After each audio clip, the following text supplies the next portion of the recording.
अपने दोनों हाथ जोड़ लें और मेरे साथ महामंत्र के स्मरण के लिए अपना मानस तैयार करें। मंत्र किसी जाति, धर्म, संप्रदाय अथवा परंपरा विशेष से बंधा नहीं होता। वह हमारी आस्था से अनुबंधित अक्षर ब्रह्म है, जो हमें हमारे भीतर विराजमान परमात्मा की निकटता प्रदान करता है और पूरे ब्रह्मांड की भाव तरंग को परिवर्तित करता है। इसी भावधारा के साथ आप सब मेरे साथ इस महामंत्र का उच्चारण करेंगे। पहले मैं बोलूँगा, फिर आप सभी दोहराएंगे।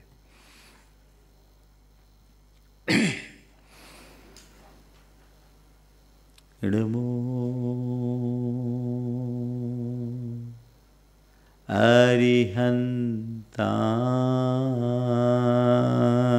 अरिहन्ताणं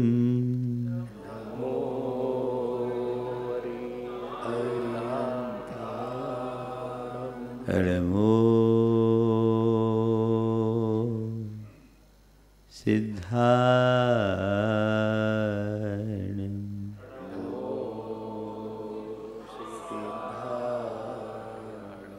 नमो आयर्याणं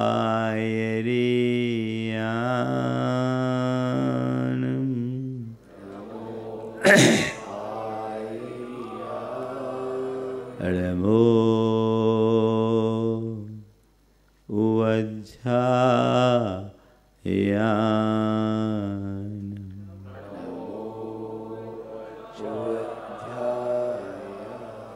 नमो लोये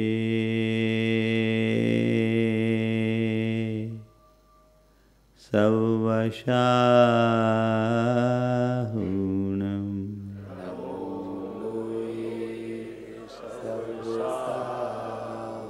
एसो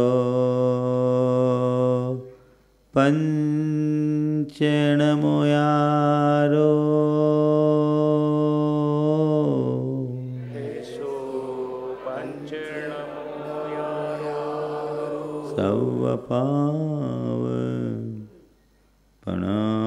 सवपावपनाशनो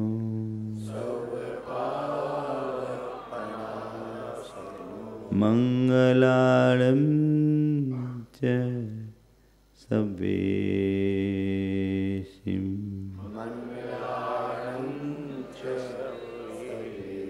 परमं हो मंगलम।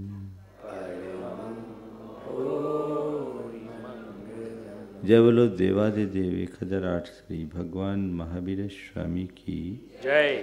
अहिंसा परमो धर्म की जय। परम पूज्य आचार्य गुरुवर श्री विद्यासागर जी महाराज की जय। परम पूज्य मुनि श्री 108 प्रमाण सागर जी महाराज की जय। जय जय। आज आप सबके बीच बैठकर मुझे अतीव प्रसन्नता की अनुभूति हो रही है, क्योंकि आप सबके भीतर मुझे देश के भविष्य के निर्माता का दर्शन हो रहा है। ये संस्थान कोई सामान्य संस्थान नहीं है, देश के भविष्य को गढ़ने वाला संस्थान है। आप लोगों के भीतर मुझे अपार संभावनाएं दिखती है और मुझे आज के इस युग में ऐसा लगता भी है कि आज बहुत अधिक संभावनाएं हैं, लेकिन जितनी संभावनाएं हैं उसी अनुपात से हमारे सामने ढेर सारी चुनौतियां भी है। अपेक्षा अपने भीतर छिपी हुई संभावनाओं को उद्घाटित करने की और इन चुनौतियों का सामना कर उसे उपलब्धियों में परिवर्तित करने की। वर्तमान युग तकनीकी का युग है, टेक्नोलॉजी का युग है। अभी जैसा कहा गया कि 30-40 साल पहले विज्ञान की बात की जाती थी, अब हम विज्ञान के साथ टेक्नोलॉजी की बात करने लगे हैं। और टेक्नोलॉजी ने हमारे जीवन को अगर कहा जाए तो ढेर सारी सुविधाओं से भर दिया। आज एक क्लिक में दुनिया भर की चीज़ें हमारे पास आ सकती है, चाहे जैसा खाना, चाहे जैसी चीज़ें, चाहे जैसा मनोरंजन और चाहे जैसी सूचनाएं, सब कुछ प्राप्त हो जाती है ना। ये आज की तकनीक का कमाल है। एक छोटे से मोबाइल में सारा संसार सिमट गया। एक जमाने में कहावत थी, दिल्ली दूर है, अब तो लगता है दुनिया ही आपके जेब में आ गई। ये आज की तकनीक का कमाल है। लेकिन जब हम इनमें गहराई से विचार करते हैं तो लगता है कि तकनीकी रूप से हम जितने अधिक समर्थ हुए हैं, आंतरिक रूप से कहीं उतने ही कमजोर होते जा रहे हैं। आपकी मोबाइल की मेमोरी फुल है, लेकिन कहीं ना कहीं ऐसा लगता है कि मन खाली है, मन में खालीपन है, और यह जो रिक्तता है ये हमें भीतर से तोड़ती है, और अंदर की ये टूटन हमें बहुत कमजोर बनाती है। आज के इस दौर में जब हम देखते हैं तो पाते हैं कि मनुष्य ने अपने आप को बाहर से बहुत समर्थ बना दिया। आप अपने भौतिक चमक को बढ़ाने के लिए ढेर प्रकार के संसाधनों का प्रयोग भी करते हैं। एक तरफ ब्यूटी पार्लर है, दूसरी तरफ जिम है, लेकिन आंतरिक उधर क्या है, उसकी तरफ क्या है? अगर कहा जाए तो मैं कह सकता हूँ आप लोगों की फोटो तो बहुत खूबसूरत है, एक्सरे सबकी बिगड़ी हुई है। और यही आज के इस युग की सबसे बड़ी चुनौती है। संत कहते हैं कदाचित तुम्हारी फोटो खराब हो कोई फर्क नहीं पड़ता, एक्सरे अच्छी होनी चाहिए। और फोटो चाहे कितनी खिली हो, एक्सरे बिगड़ी है तो जीवन तहस नहस होगा। मनुष्य बाह्य जीवन में बाह्य रूप से चाहे जितना भी समर्थ क्यों ना हो जाए, जब तक वह भीतर से मजबूत नहीं होगा, वो सच्चे अर्थों में अपने जीवन का लाभ नहीं ले सकता। आज की इस दौड़ में हमें उस दिशा में सतत गंभीरता से सोचने और विचारने की ज़रूरत है कि आखिर हम कर क्या रहे हैं। टेक्नोलॉजी ने हमें ढेर प्रकार की सुविधाएं दी, इसमें कोई संशय नहीं, सब चीज़ें बहुत सरल कर दी। अब हमारे लिए कोई चीज़ कहीं कठिनाई नहीं देती, लेकिन हम जो देख रहे हैं सुविधाएं बढ़ी है, शांति घटी। मैं आपसे एक सवाल पूछता हूँ, आज जब तक 4G और 5G नहीं था, इंटरनेट और मीडिया का इतना प्रभाव नहीं था, निश्चित तब हम इतने साधन समर्थ नहीं थे, ये सच है। लेकिन मैं आपसे पूछता हूँ, आज से 20 बरस पहले जब ये मोबाइल नहीं आया था, तब हमारे पास जितनी शांति थी, क्या आज वो शांति है? क्या उत्तर है? हाँ, नहीं है ना। तो कहीं ना कहीं हम कुछ खो रहे हैं। आज के इस दौर में सुविधा बढ़ी है, शांति घटी है, संपर्क बढ़ा है, संबंध मिटे। हमारा संपर्क तो इतना है कि सारे संसार से कनेक्टिविटी, न जाने कितने प्रकार के ऐप्स हैं, व्हाट्सएप और न जाने आप लोग कौन कौन सा ऐप का यूज करते हैं। सारे संसार से आपका जुड़ाव है, लेकिन अपना कौन है? बोलिए, है? हर आदमी अकेला है।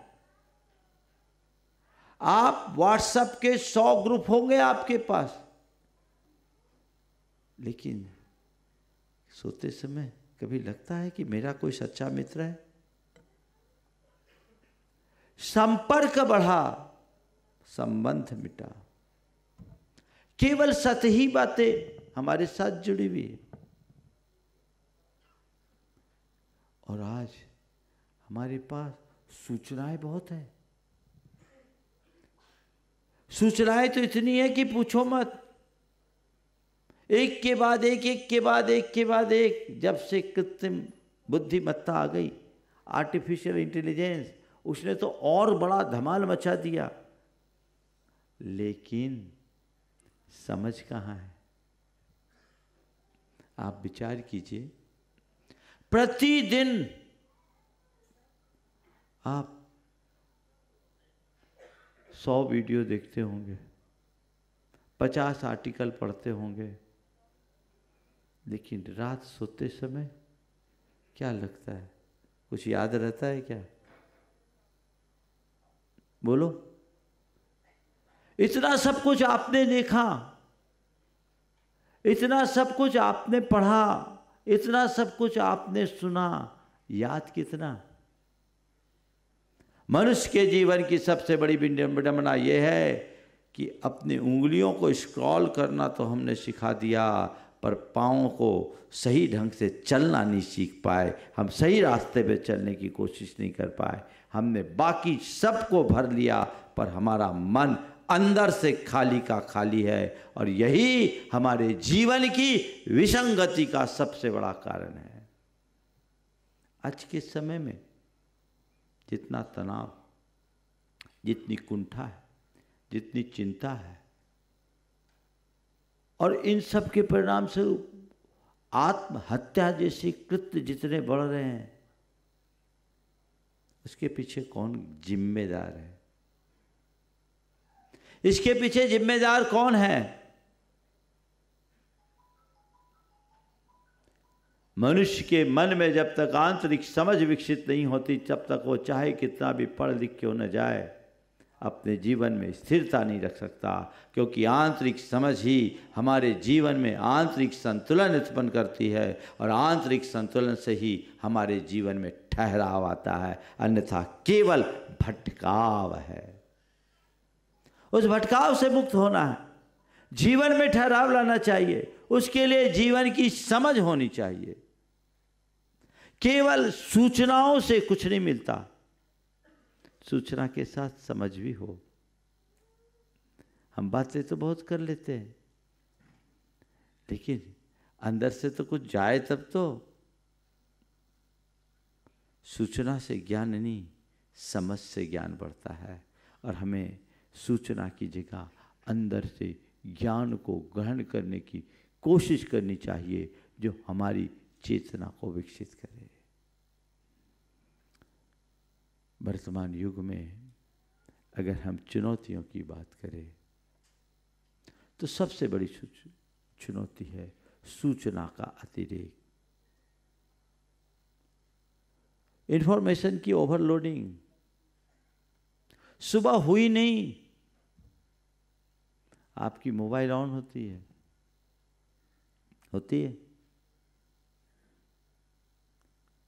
सुबह उठते ही आपने अपना नोटिफिकेशन देखना शुरू कर दिया, और अपेक्षित अनपेक्षित सब प्रकार की सूचनाएं आप अपने मानस में रखते हैं।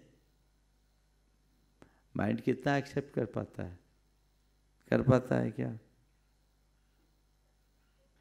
क्या है? इतनी सूचनाओं की जरूरत है क्या? ये साधन आपको मिल रहा है, और आप हर चीज के नए ट्रेंड को देखना चाहते हैं, हर चीज में अपडेट रहना चाहते हैं, लेकिन संत कहते हैं अनपेक्षित बातों से जुड़ने वाला मनुष्य कभी आगे नहीं बढ़ सकता। आप तकनीक का उपयोग कीजिए, पर औचित्य के विवेक के साथ कीजिए। मैं तकनीक का कभी निषेध नहीं करता। ये तकनीक बहुत उपयोगी है, मानव के लिए है, समाज के लिए है। इससे हम समाज का कल्याण कर सकते हैं, क्योंकि ये हमारे जीवन के लिए सुविधा है। लेकिन इस बात को सदैव याद रखना, हर सुविधा तभी तक सुविधा है जब तक उस पर नियंत्रण है। नियंत्रण खोने पर सुविधा ही दुविधा बन जाती है। ये क्या है? तकनीक जीवन का साधन है, साध्य नहीं। ये बात अपने मन मस्तिष्क में अंकित करके रखिए।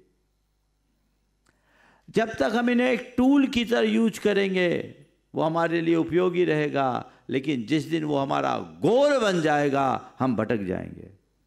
आज यही हो रहा है। कितना उपयोग, कैसा उपयोग? कहीं ना कहीं गैप तो देना चाहिए। उसके लिए कुछ, एक युवक डॉक्टर के पास गया। डॉक्टर से कहा, डॉक्टर साहब मेरी मोबाइल तो चार्ज हो जाती है, पर मेरा मन हमेशा डिस्चार्ज होता है। मेरी मोबाइल तो चार्ज हो जाती है, पर अब मेरा मन हमेशा डिस्चार्ज रहता है। मैं अपने आप को एकदम ऊर्जाहीन महसूस करता हूं। क्या कारण हो सकता है? डॉक्टर ने कहा, भाई तुम्हारी मोबाइल के लिए पावर बैंक है, पर तुम्हारे पास माइंड बैंक नहीं है। तुम्हारे पास पावर बैंक है, माइंड बैंक नहीं है। माइंड बैंक भी चाहिए, कदाचित पावर बैंक ना हो तो कोई फर्क नहीं पड़ेगा, लेकिन माइंड बैंक के अभाव में हम अपने जीवन को आगे नहीं बढ़ा सकते। उसकी तरफ तो देखिए, थोड़ा सा रिलैक्स, दिमाग पर थोड़ा सा हमें नियंत्रण रखने की जरूरत है। कितनी सूचनाएं, इन सूचनाओं की कितनी आवश्यकता है। ये भी तो हम देखें, आजकल एक चलन बढ़ा है, वो है हम एकदम इस कनेक्टिविटी से अपने आप को दूर रखें, साइलेंस जोन में जाएं कुछ पल के लिए। कुछ लोग ऐसा करते हैं, आप ऐसा कर सकते हैं। मैं मोबाइल का यूज करता हूं, मैं इंटरनेट का यूज करता हूं, मैं मीडिया का यूज करता हूं, लेकिन दिन भर में कुछ पल के लिए मैं उससे विराम रखूं, उसको दूर रखूं, जहां ना मोबाइल की घंटी बचे, ना और कोई संदेश आए। हम उसको सहज रूप से रख करके एकदम दूर रखें, एकदम साइलेंस जोन में रहें। कर सकते हैं। जितने भी दुनिया के सफलतम लोग हैं, वे इन सब का सीमित प्रयोग करते हैं, और तभी वो कुछ सोच पाते हैं। जब आप केवल अपने माइंड में भरते रहोगे तो वो पता नहीं कितने अच्छे और बुरे समाचार का, वो एक प्रकार से क्या कहते हैं, डस्टबिन होता है ना, तो डस्टबिन में सब पड़ता रहा है तो वो पड़ता जा रहा है, कुछ नहीं होगा। उसका सीमित प्रयोग और सीमित उपयोग होना चाहिए। वही हमारे जीवन की बेहतरी का आधार है। कुछ पल के लिए आप सोचिए, क्लैरिटी तभी आएगी जब हमारे अंदर शांति होगी। और शांति कब होगी? जब हम बाहरी कनेक्टिविटी से हटकर अपने आप को अपने आप के साथ कनेक्ट करेंगे। ये अभ्यास और ये प्रयास सबको करने की कोशिश करनी चाहिए। दूसरा एक भटकाव आया है, वह है तुलना की वृत्ति। मीडिया में आप लोग चलते हैं और दूसरों की रील देखते रहते हैं। सब चीज़ें चल रही है किसी की शादी हुई है, किसी की जॉब लगी है, किसी ने कोई ट्रिप किया है, और वो जो आप एकदम उसकी चीज़ें देखते देखते सोचते अरे मैं क्यों नहीं, मैं क्यों नहीं, मैं क्यों नहीं, ये अंदर से तोड़ता है आपको, ये आपको अंदर से तोड़ता है। एक युवक ने अपने मित्र से कहा तुम्हारी लाइफ तो बड़ी परफेक्ट है, मैंने तुम्हारी इंस्टा पे स्टोरी देखी, बिल्कुल फिट है, बहुत परफेक्ट।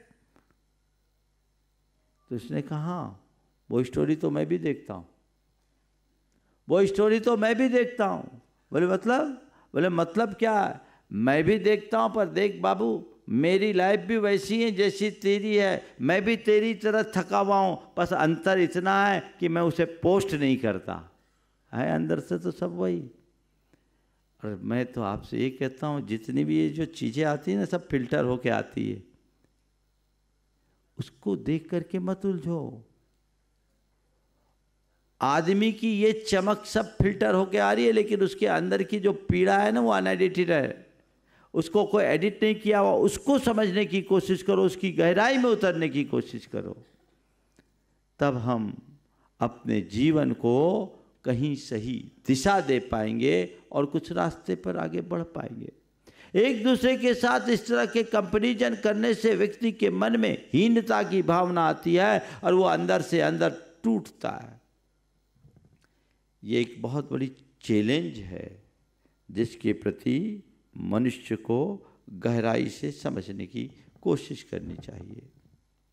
तीसरी बात है अपने भविष्य के प्रति अनिश्चितता का भय, डर, चिंता। ये भी एक मनुष्य के साथ बहुत बड़ी विडंबना के रूप में जुड़ गई है, और ये सब एक ही वजह से होती है, वह है आध्यात्मिक रूप से कमज़ोर होना। अगर व्यक्ति आध्यात्मिक रूप से मजबूत हो तो ये सब समस्याएं नहीं आएगी, वो उन सब चीज़ों का उपयोग करेगा और अपने जीवन को आगे बढ़ाने में समर्थ हो जाएगा। और चौथी बात जो आज के समय में है वो है हमारे रिश्तों में पूरी तरह से कृत्रिमता आ गई। रिश्तों में जैसी जो चीज़ें होनी चाहिए वो आज देखने को नहीं मिलती, तो इसलिए जीवन में एक बड़ा भटकाव आता है, और यही भटकाव हम सबको परेशान करता है। तो मैं आपसे कहूँगा कि ये आधुनिक युग जो तकनीकी युग है, तकनीकी युग एक उपलब्धि भरा युग है, पर इसके औचित्य का विचार कीजिए। मुझे क्या, कब, कैसा और कितना इनका प्रयोग करना है। अभी एक व्यक्ति ने मुझसे कहा महाराज जी एक ऐप है जो स्क्रीन टाइम बताता है, और बोला महाराज जी मैंने देखा तो मैं हिल गया। बोले क्या?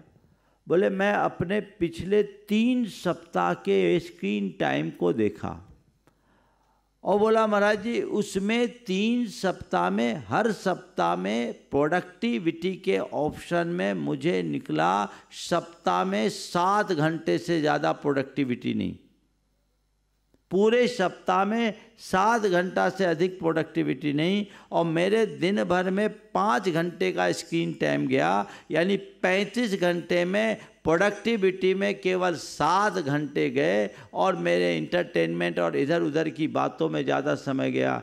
महाराज जी मेरे लिए ये ऐप बड़ा मददगार बना।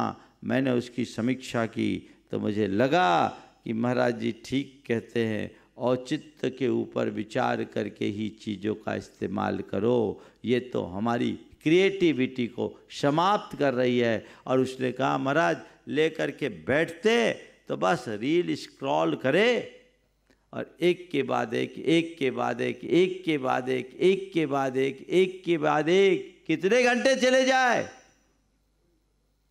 खत्म। बड़ा अंतर आ गया है। पहले आज से 50 बरस पहले आदमी खेत जोतता था और थक कर आराम से सोता था। अब खेत नहीं, डेटा जोतता है। शरीर नहीं थकता, मन थकता है, उसी में उलझ के रह जाता है। ये क्या है? और ये जो चीज़ें हैं इसमें जो इन्फॉर्मेशन आपको पड़ोसी जा रही है, वो कहाँ है? मैं छात्रों से पूछना चाहूँगा, बोलो आप लोग भी कहीं ना कहीं इसके शिकार होते हैं कि नहीं होते हैं? होते हैं। तय कर लीजिए कि इंटरनेट का उपयोग अपने पढ़ाई लिखाई के लिए करेंगे और मनोरंजन के लिए एक सीमित अवधि से अधिक नहीं करेंगे। आप कर सकते हैं? तब आपकी कार्य क्षमता बढ़ेगी और तभी आपके अंदर प्रोडक्टिविटी आएगी, सही उत्पादकता आएगी, तो जीवन ऊंचा उठेगा। इस तरफ सबका ध्यान देना चाहिए। और मेरा तो ऐसा मानना है कि बच्चे बूढ़े सब इसके आदी हो गए हैं। अब तो दूध पीता बच्चा भी, जिसकी किलकारियां बाद में गूंजती है, मोबाइल हाथ में पहले आ जाता है। चाहे बच्चा हो, चाहे तरुण हो, चाहे युवा हो, चाहे प्रौढ़ हो, चाहे वृद्ध, हर वर्ग इससे प्रभावित हो रहा है। ये आज के युग की एक बड़ी चुनौती है जो हमें भीतर से कमजोर कर रही है। इनके कारण अनेक प्रकार का तनाव भी आ रहा है। जब हम अपने मूलभूत लक्ष्य से हटकर दूसरे कार्यों में अपना समय बिताना शुरू कर देते हैं तो निश्चित हमारा मूलभूत उद्देश्य हमसे छिटक जाता है। फिर समस्याएं आती है, परिस्थितियां सामने आती है और उन परिस्थितियों से प्रभावित होने वाला मनुष्य तनावग्रस्त हो जाता है। फिर उसके मन में चिंता आती है, अब क्या होगा, अब क्या होगा, अब क्या होगा। और प्रायः लोग अपनी परिस्थितियों से परेशान होकर के तनाव से ग्रसित होते हैं। बंधुओं, पहले तो मनुष्य को ऐसा तैयार होना चाहिए, अपने आप को इस तरीके से तैयार करना चाहिए कि चाहे जैसी परिस्थितियां हों उसका सामना कर सके। वो अंदर से टूटे नहीं, मजबूत बने, उसका जीवन फौलादी बने, परिस्थितियों का सामना कर सके, संघर्ष करने का जज्बा उसके अंदर आ सके, उसके भीतर सहन शक्ति आ सके, तो उसके ऊपर तनाव नहीं होगा। मैं आपसे पूछता हूं, आपके लिए कोई काम हो, कोई काम सौंपा जाए और आपको लगे कि ये काम मैं कर सकता हूं, जैसे सपोज किसी को एक वजन उठाने की चीज़ कही जाए और उस व्यक्ति के प्रैक्टिस में उतना वजन उठाना है तो उसके लिए बहुत सामान्य बात होगी। ठीक है, 25-50 किलो तो मैं आँख में दबा करके चल सकता हूँ क्योंकि उसके प्रैक्टिस में। लेकिन जो 5 किलो का वजन उठाने में समर्थ नहीं है, उससे कहे कि ये 20 किलो का बोझा उठाओ, तो सुनते ही उसके दिमाग में तनाव आना शुरू होगा। होगा कि नहीं होगा? संत कहते हैं ये प्रकृति है, इसकी व्यवस्थाएं सदैव एक रूप नहीं होती, कभी भी कैसी भी हो सकती है, बनती है, बदलती है।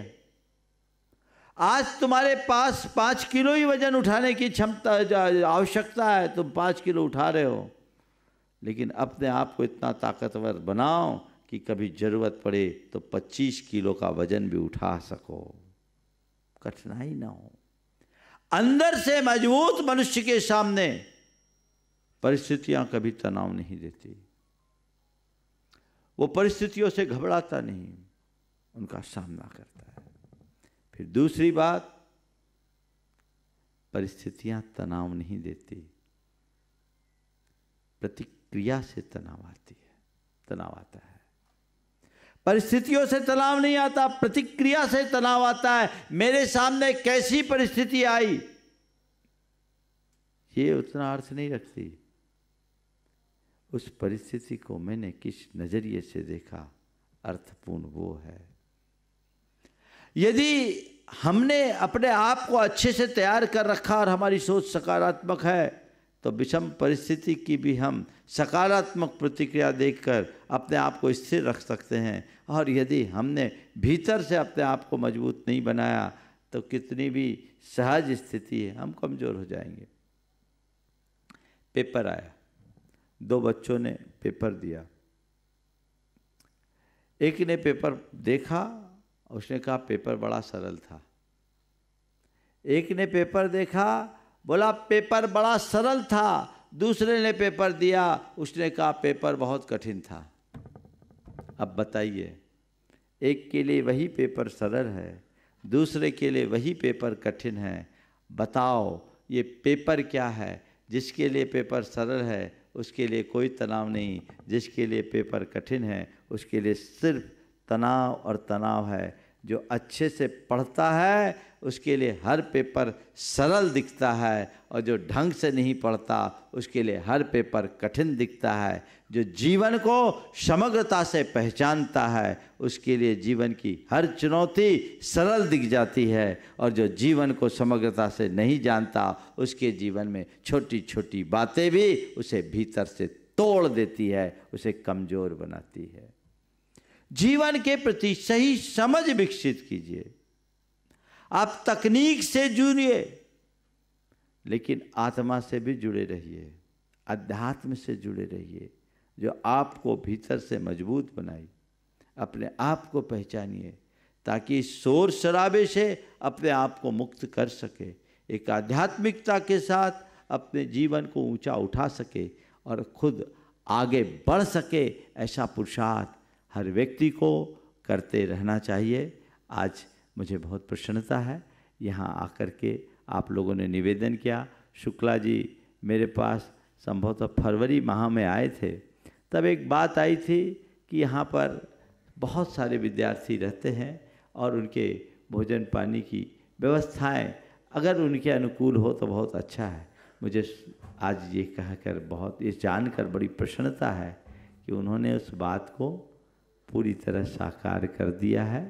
और आज जैसे मुझे जानकारी दी, 4 हॉस्टल्स पूरी तरह शुद्ध शाकाहारी बन गए हैं। ये देश भर के अन्य संस्थानों के लिए भी बहुत बड़ी प्रेरणा है, और ये मैं मानता हूँ इसका श्रेय शुक्ला जी को तो जाता ही है, इसका श्रेय विद्यार्थियों को भी जाता है कि उन्होंने आपसी समझ से ये व्यवस्थाएं बनाई है।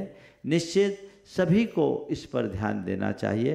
अन्य भी जो व्यवस्था है उसको करे। खाना पीना एक व्यक्तिगत चॉइस है, हर व्यक्ति की उससे एक संवेदना जुड़ी है, धार्मिक भावना जुड़ी है, उसे उस तरीके से लेना चाहिए। हम साथ पढ़ते, साथ उठते, साथ बैठते हैं, ये अपनी जगह है, उसमें कोई भेदभाव करना उचित नहीं है।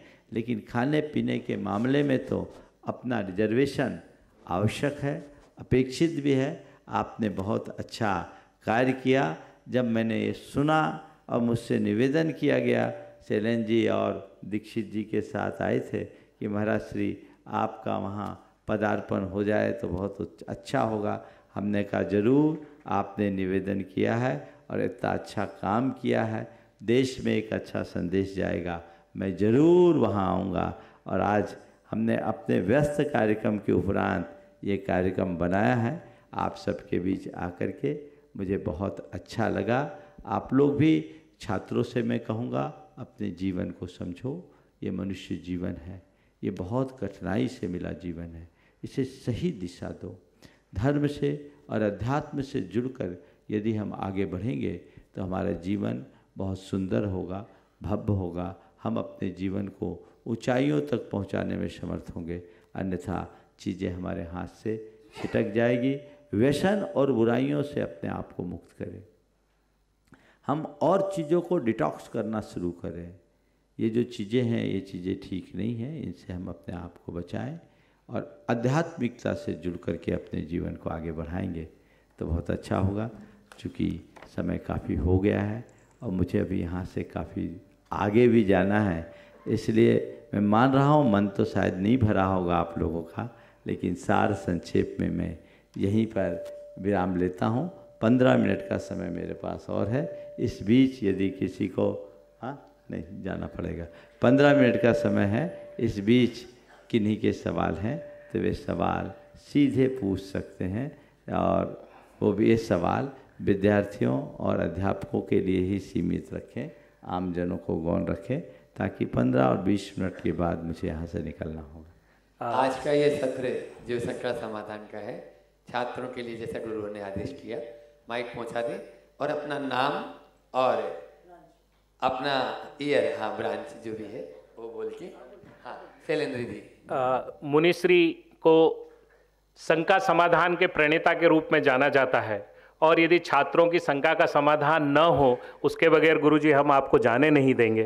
तो मैं हमारे छात्रों से आग्रह करना चाहता हूँ, वेदांत कृपया माइक पहुँचाएं और जो भी आपके मन में प्रश्न हो वो पूछें। कृपया अपना परिचय, अपना नाम, ईयर और ब्रांच के साथ दें और कृष्ण अपना पूछें। वेदांत,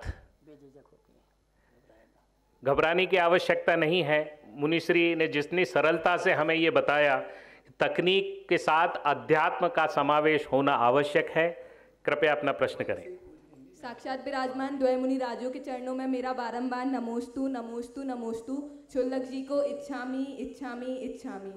महाराज श्री, मेरी भावना की ये पंक्तियाँ, अहंकार का भाव न रखूं, नहीं किसी पर खेद करूं, देख दूसरों की बर्टी को, कभी ना ईर्ष्या भाव धरूं। बचपन से दोहराती आ रही हूँ, पर महाराज श्री ह्यूमन नेचर के कारण कभी ना कभी ईर्ष्या भाव हमारे अंदर उत्पन्न हो ही जाता है। और कई बार ऐसा होता है कि हम ज़्यादा मेहनत करते हैं पर कम मेहनत करने वाला व्यक्ति भी हमसे ज़्यादा सफल हो जाता है, तो ऐसे में हमारा मनोभाव खराब होता है। तो ऐसे में हम अपने मन को कैसे सजग बनाएं और दूसरों के लिए अच्छी भावना रखें। नमोस्तु महाराज। बहुत अच्छा सवाल आपने किया है। ईर्ष्या की भावना आती है। ईर्ष्या की भावना को जन्म कौन देता है? हमारे भीतर का अहंकार। मैं जब अपने आप को श्रेष्ठ बनाना चाहता हूँ या अपने आप को श्रेष्ठ साबित करने की कोशिश करता हूँ, तो फिर दूसरे को आगे बढ़ते नहीं देख पाता, और अगर कोई आगे बढ़ता है तो हमारे लिए तकलीफ होती है। यदि हमने उस अहंकार को मिटा दिया तो ईर्ष्या का भाव कभी प्रकट नहीं होगा। तो ईर्ष्या भाव को समाप्त करने के लिए मनुष्य को अपने अंदर के अहम भाव को मिटाना है, और अहम भाव को मिटाने के लिए जीवन का बहम मिटाना है। बहम क्या है? मैं कौन हूँ इसे पहचानूँ, अपनी आत्मा को जानूँ। हमने अपनी काल्पनिक छवि को अपनी असली छवि मानने का भ्रम पाल लिया है। वो मैं नहीं हूँ जो मैं दिख रहा हूँ, वो मैं नहीं हूँ जो मैं मान रहा हूँ। मैं जो हूँ उसे पहचानो। मैं एक शुद्ध आत्मा हूँ, और जो मैं हूँ वही सब है। मुझ में और जगत के अन्य प्राणियों में कोई अंतर नहीं। ये तो ऊपर की चीज़ें आज है, कल रहे न रहे। और फिर हम अगर व्यक्ति के गुणों के प्रति अनुराग रखना शुरू कर देंगे और उनकी प्रशंसा करना शुरू कर देंगे तो हमारे अंदर ईर्ष्या भाव कभी प्रकट नहीं हो। अगला प्रश्न, वेदांत कृपया माइक अपने स्थान पर पहुंचा दें। आप जहां हैं वहीं से प्रश्न पूछ सकते हैं।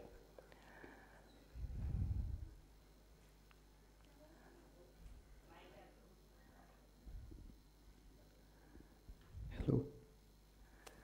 नमोस्तु महाराज जी। विराजमान क्षुल्लक जी के चरणों में मेरा नाम इच्छामी। महाराज जी, मेरा प्रश्न है कि आज के समय में हमारे आसपास इतनी सारी डिस्ट्रैक्ट करने वाली चीज़ें होती हैं, तो हम अपने लक्ष्य की तरफ कैसे ध्यान बनाए रखें? हमारे गुरुदेव एक उदाहरण दिया करते थे। पुराने ज़माने में नट नटी का खेल होता था। आजकल तो नहीं होता, पता नहीं होता नहीं होता। उसमें जो नट होता था वो रस्सी पर चलता था, पतली रस्सी पर, और रस्सी पर भी साइकिल की रीम लगा करके उस पर चलता। और जब वो चलता करीब 100-200 फुट तक चलता, लोग तालियां बजाते। लेकिन लोग ताली बजाए पर वो ताली को नहीं देखता, अपने टारगेट को देखता था। तो टारगेट को देखता था तो पहुंच जाता। अगर ताली बजाने वालों की तरफ देखेगा इधर उधर तो वो फिर आगे नहीं बढ़ पाएगा। तो गुरुदेव हम लोगों से कहते थे, हमेशा अपना लक्ष्य सामने रखो, इधर उधर मत देखो। हमें फोकस रखना है, हमें अपना लक्ष्य पाना है। जो डिस्ट्रैक्शन के कारण उनसे दूर रहो, उनको दूर कर दो, और मन का संकल्प मजबूत रखोगे तब काम होगा। खासकर तुम जैसे स्टूडेंट्स के लिए हमें पढ़ना है तो पढ़ाई को अपना मूल लक्ष्य रखो। अभी हम पढ़ने के लिए बैठे हैं, अब मन करेगा थोड़ा ये साइड देख ले, साइड थोड़ा ये देख ले, थोड़ा उससे बात कर ले, थोड़ा ये कर ले, ये डिस्ट्रैक्ट करेगा, फिर उससे आप कुछ नहीं कर पाओगे। संकल्प से सिद्धि होती है, और संकल्प के प्रति समर्पण हो तो हम लक्ष्य को प्राप्त कर सकें।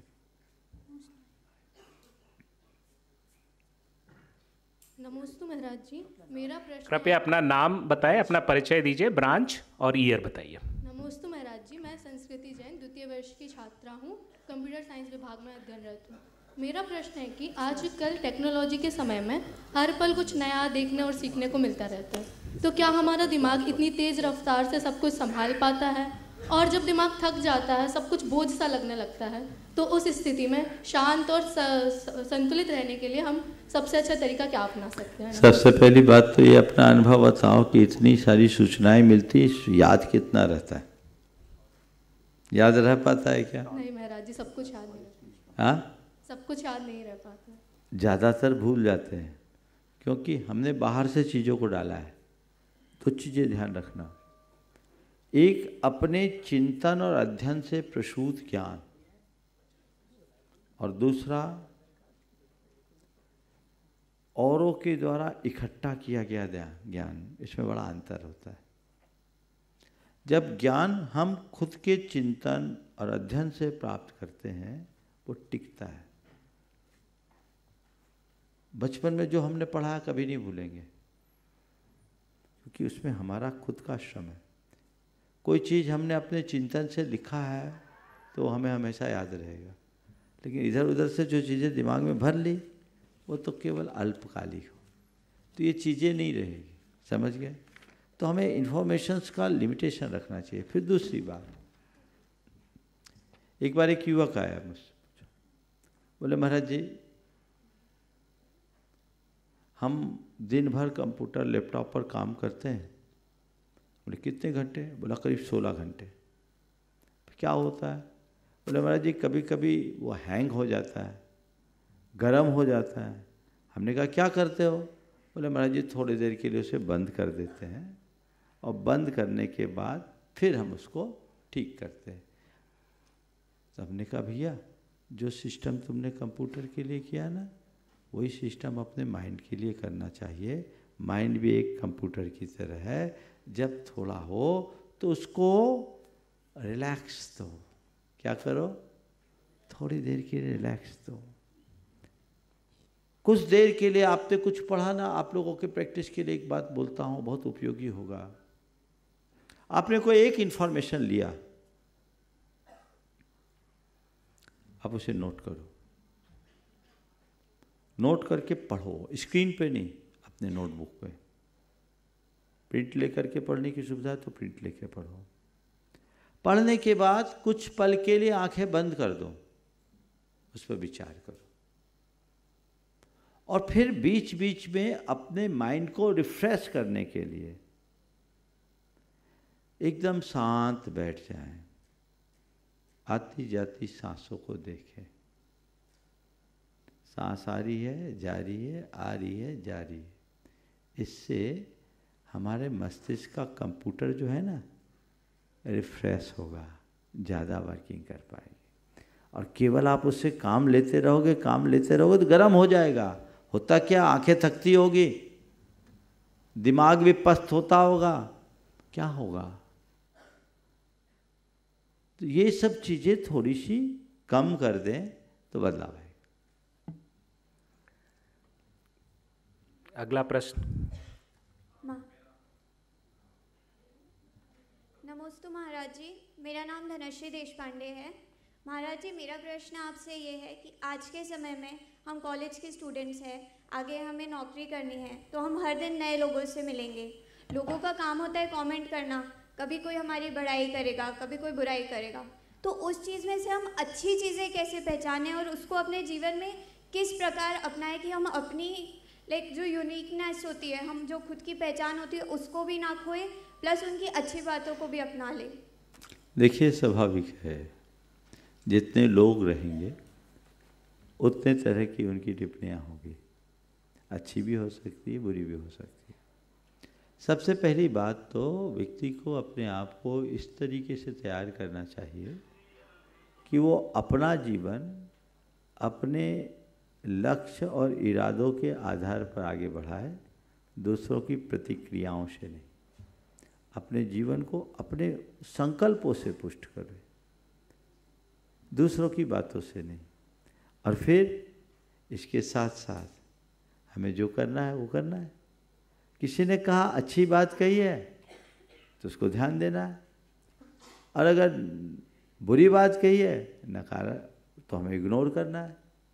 इतनी बात तो करनी है, काम की बात को अपनाइए और व्यर्थ की बात से मुक्त हो जाइए, रास्ता ये। अगला प्रश्न बोलिए। माइक दूसरा पहुंचाए जी।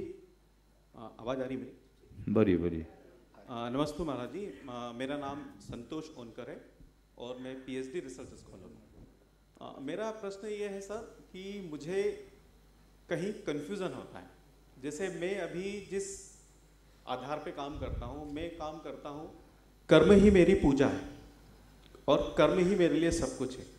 जैसे आपने कहा कि मुझे आध्यात्म में समावेश करना चाहिए, तो क्या कर्म, आध्यात्म और धर्म, क्या ये तीनों एक चीज हो सकती है या कर्म ही मेरे लिए आध्यात्म है? सबसे पहली बात तो इस कन्फ्यूजन को मिटा दीजिए। कर्म, अध्यात्म और धर्म अलग अलग नहीं है, तीनों एक ही है। ठीक है। अध्यात्म तो का यदि मैं कर्म को ही सब कुछ मानता हूँ तो मुझे फिर भगवान की या किसी चीज की पूजा करने की आवश्यकता नहीं है।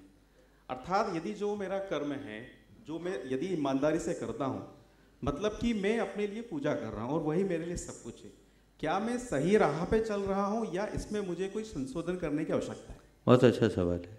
सबसे पहले तो इस अवधारणा को बदल दीजिए कि अध्यात्म का मतलब है कि किसी जंगल में जाकर के तपस्या करना। आध्यात्मिक होने का ये अर्थ कतई नहीं है कि आप दुनियादारी से दूर हो जाए। आध्यात्मिक होने का मतलब है कि कुछ भी करिए, अपने आप को पहचान करके कीजिए। मैं कौन हूँ और मेरा क्या है, जिसके अंदर ये समझ विकसित हो गई, समझ लेना, वह आध्यात्मिक है। समझ गए? आपने कहा कर्म को मैं अपनी पूजा मानता हूँ। अगर आप सच में कर्म कर रहे हैं तो आपकी पूजा है, पर इतना ध्यान रखना है, हमें देखना केवल ये है कि मैं कर्म कर रहा हूँ या खटकर्म कर रहा हूँ। कर्म है तो पूजा है और खटकर्म है तो खतरा है। अगर कर्म है तो कर्म ही धर्म है, और अपनी आत्मा को पहचान करके अगर आप कर रहे हो तो कर्तव्य की भावना से काम कर रहे हो, कर्ता बुद्धि से नहीं। तब आप फल की वांछा से भी मुक्त हैं। कर्मण्येवाधिकारस्ते मा फलेषु कदाचन की उक्ति की चरित्र को चरितार्थ करते हुए कर रहे हो। तो आप देखिए कि मैं कर्म कर रहा हूँ या कर्म की आड़ में खटकर्म में संलग्न हूँ। अगर खटकर्म हो रहा है तो मेरे भीतर अपवित्रता है, मेरे अंदर गंदगी है, और गंदगी है तो बुहारी लगाना जरूरी है। साफ फर्श में बुहारी की कोई ज़रूरत नहीं है। तो ये हमें खुद का अंतर्विश्लेषण करके खुद को देखना है कि आखिरकार मैं कहाँ। ठीक है? हेलो, अगला प्रश्न कृपया ले लीजिए। नमस्ते महाराज जी, मैं doctor Varun Bajaj, electronics department का। मैं यहाँ के स्टूडेंट्स को बताना चाहता हूँ कि यहाँ पर महाराज जी का एक भावना योग कार्यक्रम है। तो हम पहले महाराज जी से ही सुनना चाहेंगे कि आज आप लोग यूट्यूब पर भावना योग देखिए, और पहले हम महाराज जी से सुनना चाहेंगे कि उस भावना योग के क्या महत्व हैं। फिर आप वापस जाएं, यूट्यूब पर देखें कि वो भावना योग वाकई में वो महत्वपूर्ण है या नहीं, और उसको करने की कोशिश करें। नमस्ते महाराज। बहुत अच्छी बात पर ध्यान आकृष्ट किया। मैंने चाहा तो था कि आखिरी में मैं आप लोगों से थोड़ी देर भावना योग करा था, पर समयाभाव में मैंने उसे टाल दिया। लेकिन भावना योग एक अभिनव प्रयोग है जो हमारे तन को स्वस्थ, मन को मस्त और आत्मा को प्रशस्त बनाता है। हम इस बात को अच्छे तरीके से जानते हैं कि हमारी भावनाओं से हमारा संपूर्ण जीवन चलता है। भावना हमारे भाग्य का निर्माण करती है। भावना से ही हम बंधन रखते हैं, भावना से ही मुक्ति। इसका विज्ञान है कि हम जैसे भाव रखते हैं वैसा हमारा जीवन बनता है। हमारे मन में हर पल अच्छे और बुरे भाव आते रहते हैं, और इस अच्छे बुरे भाव के कारण जैसे भाव होते वैसे विचार होते हैं, और जैसे विचार होते हैं वैसे हमारी प्रवृत्ति बन जाती है, और जैसी प्रवृत्ति होती है वैसा हमारा जीवन बन जाता है। संपूर्ण जीवन में बदलाव के लिए हमें अपने भावनाओं को सुंदर बनाना बहुत ज़रूरी है। तो भावना योग का अपना एक विज्ञान है, मैंने इस पर काफ़ी विस्तार से विवेचन किया है, आप लोग उसको YouTube के माध्यम से देख सकते हैं। यद भावते तद भवति इसका मूल आधार है। ये भारतीय संस्कृति का एक बहुत बड़ी साधना है, जो आज माइंडफुलनेस वगैरह की बात आप लोग करते हैं, उससे भी कहीं आगे की बात है ये। तो आप इसका नियमित अभ्यास करेंगे तो बहुत बड़ा बदलाव आएगा। आप स्टूडेंट्स के लिए तो भावना योग बहुत कारगर है। इससे आप ऐसा समझ सकते हैं कि भावना योग हमारे शरीर पर, हमारे मन पर और हमारी चेतना पर बहुत गहराई से प्रभाव डालता है। शरीर पर कैसे? क्योंकि हमें जानते हैं कि हमारा जो शरीर का लिम्बिक सिस्टम है, हमारे मस्तिष्क की संरचना है, वो हमारे सोच के ऊपर निर्भर करती है। वैसा एक न्यूरल पाथवे बन जाता है जैसा हम सोचते रहते हैं। तो हम अपने जीवन में जो होना चाहते हैं, जैसा पाना चाहते हैं, वैसी बार बार भावना भाएं तो वैसा न्यूरल पाथवे बनेगा, तो हमारे अंदर वही विचार आएगी। जैसे एक पगडंडी पर हम चलते हैं तो निरंतर एक ही रास्ते पर चलने से वहाँ पगडंडी बन जाती है, वैसी ब्रेन में वैसा एक रास्ता बन जाता है। फिर हमारी सोच की दिशा भी वही हो जाती है जो एक बार हमने डाल दिया। तो हम जो पाना चाहते हैं, जैसा होना चाहते हैं, उसकी बार बार भावना भाने से हमारे अंदर वैसा बदलाव घटित होता है। एक बात। दूसरी बात, जब हमारी भावनाएं अच्छी होती हैं तो हमारे शरीर के अंतःस्रावी ग्रंथियों का स्राव सकारात्मक होता है। अच्छे हार्मोन्स, जिसे गुड हार्मोन्स बोलते हैं, वो फील गुड हार्मोन्स जो हमारे अंदर होते हैं, डोपामाइन, सेरोटोनिन जैसे, वो सक्रिय होते हैं और उनकी सक्रियता से हमारे स्वास्थ्य में सकारात्मक परिवर्तन आता है और उससे हमारी भावदशा भी अच्छी होती है। और जब हमारी भावना थोड़ी नकारात्मक होती है तो फिर आपके जाकर कोर्टिसोल जैसे नकारात्मक हार्मोन्स का स्राव बढ़ता है, जो हमारे शारीरिक और मानसिक स्थिति को बिगाड़ देते हैं। तो भावनाओं से हमारे शरीर का, हमारे मस्तिष्क की संरचना का, पूरे न्यूरॉन्स का परिवर्तन होता है, हमारी इम्यूनिटी में अंतर आता है और भावों से हमारी भावधारा बदलती है, तो जो हमारे भावनात्मक स्वास्थ्य पर भी उसका असर पड़ता है। और जैसे हम भावना भाते हैं वैसे संस्कार हमारे अवचेतन मन में जम जाते हैं। अवचेतन मन में जो संस्कार जमते हैं वही संस्कार कालांतर में चेतन मन के माध्यम से व्यक्त होते हैं। तो भाव से हमारा व्यवहार बदलता है और जो भाव हम बार बार भाते हैं, हमारे आत्मा में वैसे संस्कार प्रकट हो जाने से हमारी आत्मा की शुद्धि भी होती है। तो इसका बहुत बड़ा विस्तार है, पुस्तकें बाहर आपको उपलब्ध होगी, आप उनको देख सकते हैं। लेकिन भावना योग आप जैसे स्टूडेंट्स करें, केवल एक 5 मिनट का भावना योग है जो संप्रदायातीत भावना योग है, जिसमें प्रार्थना, प्रतिक्रमण, प्रत्याख्यान और सामायिक, उसके 4 स्टेप्स है। प्रार्थना यानी स्वयं को स्वस्थ। महाराज जी, हम लोग इंजीनियरिंग के छात्र हैं, थ्योरी के साथ साथ प्रैक्टिकल बहुत ही आवश्यक है। तो यदि 5 मिनट का भावना योग यदि आप कराएंगे तो बहुत अनुग्रह। आप अगर चाहेंगे तो फिर मैं भावना योगी कराकर विराम लूँगा, क्योंकि मुझे अभी यहाँ से आगे जाना है तो प्रश्नोत्तरों को ही विराम देना पड़ेगा।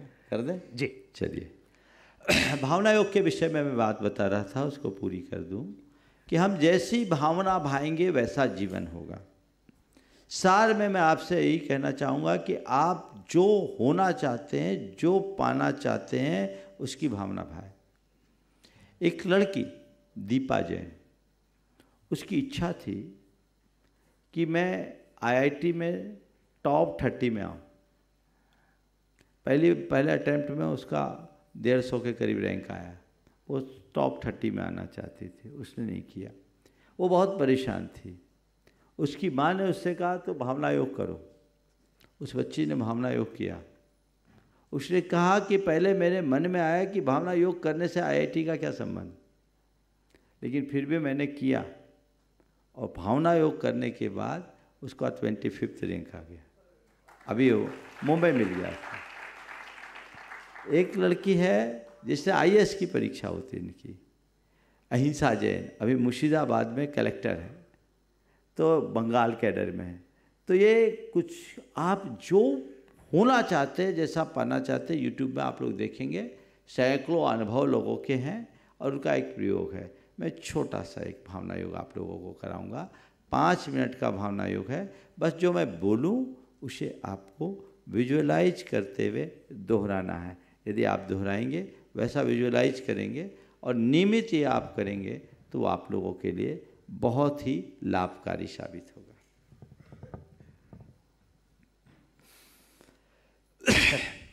अपने मन को प्रसन्नता से भर ले। प्रभु परमात्मा की उपस्थिति का एहसास करें। प्रभु चरणों में कृतज्ञता भरा आभार प्रकट करते हुए नमन बंदन करें। हे प्रभु, आपके चरणों में कोटि कोटि वंदन, कोटि कोटि आभार। हे प्रभु, मुझे ऐसी शक्ति दो कि मैं आज के इस दिन को अच्छा दिन बना सकूं। हे प्रभु, मेरा दिन अच्छा दिन बने, सबका दिन अच्छा दिन बने, सबका मंगल होय, जग में शांति होय। हे प्रभु, मुझ में ऐसी दृष्टि जगा दो कि मैं अपने लक्ष्य के प्रति समर्पित रह सकूं। हे प्रभु, मेरे लक्ष्य के प्रति समर्पण हो। मेरे लक्ष्य के प्रति समर्पण हो। मुझे लक्ष्य पाना है, मुझे लक्ष्य पाना है, मुझे लक्ष्य पाना है, मुझे लक्ष्य पाना है। हे प्रभु, मुझ में सही समझ, श्रद्धा और मर्यादा बनी रहे। हे प्रभु, मुझ में सही समझ और श्रद्धा और मर्यादा बनी रहे। मैं सकारात्मक रहूं, मैं सकारात्मक रहूं। मेरा हृदय आत्मविश्वास से भरा रहे। मेरा हृदय आत्मविश्वास से भरा रहे। हे प्रभु, बीते दिन में मैंने जो भी बुरा सोचा, जो भी बुरा बोला और जो भी बुरा व्यवहार किया, उसका मुझे घोर पश्चाताप है। मैं उसकी निंदा करता हूँ और उसका परित्याग करता हूँ। हे प्रभु, मेरे द्वारा बुरा सोचने, बुरा बोलने और बुरा व्यवहार करने से जिस किसी का भी दिल दुखा हो, कष्ट पहुँचा हो, उन सभी से मैं हृदय से क्षमा मांगता हूँ। अपनी ओर से उन्हें क्षमा करता हूँ। वे भी मुझे क्षमा करे, वे भी मुझे क्षमा करे। सभी मेरे मित्र हैं, मेरा मन पवित्र है। सभी मेरे मित्र हैं, मेरा मन पवित्र है। हे प्रभु, मुझे सहज रहना है, मुझे सहज रहना है, मुझे सहज रहना है, मुझे सहज रहना है, मुझे संयम रखना है, मुझे संयम रखना है, मुझे संयम रखना है, मुझे संयम रखना है, मुझे अपने लक्ष्य के प्रति समर्पित रहना है, मुझे अपने लक्ष्य के प्रति समर्पित रहना है, मुझे अपने लक्ष्य के प्रति समर्पित रहना है, मुझे अपने लक्ष्य के प्रति समर्पित रहना है। मैं सकारात्मक हूँ, मैं सकारात्मक हूँ, मैं सकारात्मक हूँ, मैं सकारात्मक हूँ। हे प्रभु, मैं समर्थ हूँ, मैं समर्थ हूँ, मैं समर्थ हूँ, मैं समर्थ हूँ, मैं संतुलित हूँ, मैं संतुलित हूँ, मैं संतुलित हूँ, मैं संतुलित हूँ, मैं संयत हूँ, मैं संयत हूँ, मैं संयत हूँ, मैं संयत हूँ, मैं पूर्ण हूँ, मैं पूर्ण हूँ, मैं पूर्ण हूँ, मैं पूर्ण हूँ। सहजोहम, सहजोहम, समर्थोहम, समर्थोहम, समर्थोहम, समर्थोहम, संयतोहम, संयतोहम, संयतोहम, संयतोहम, सोहम, सोहम, सोहम, सोहम, सोहम, सोहम, सोहम, सोहम।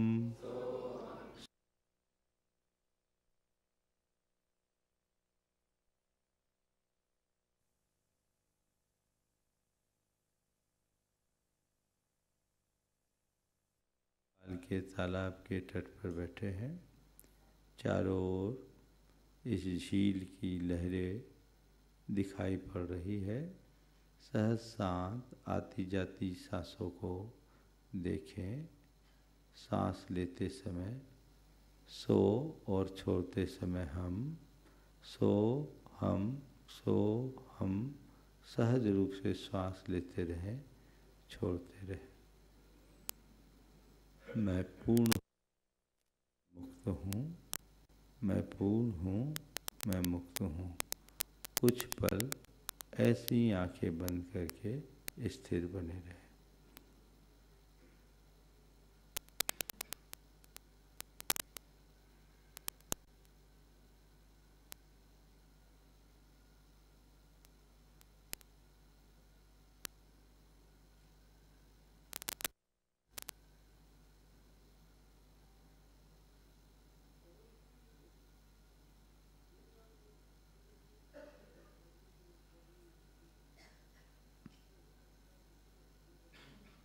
ओम शांति।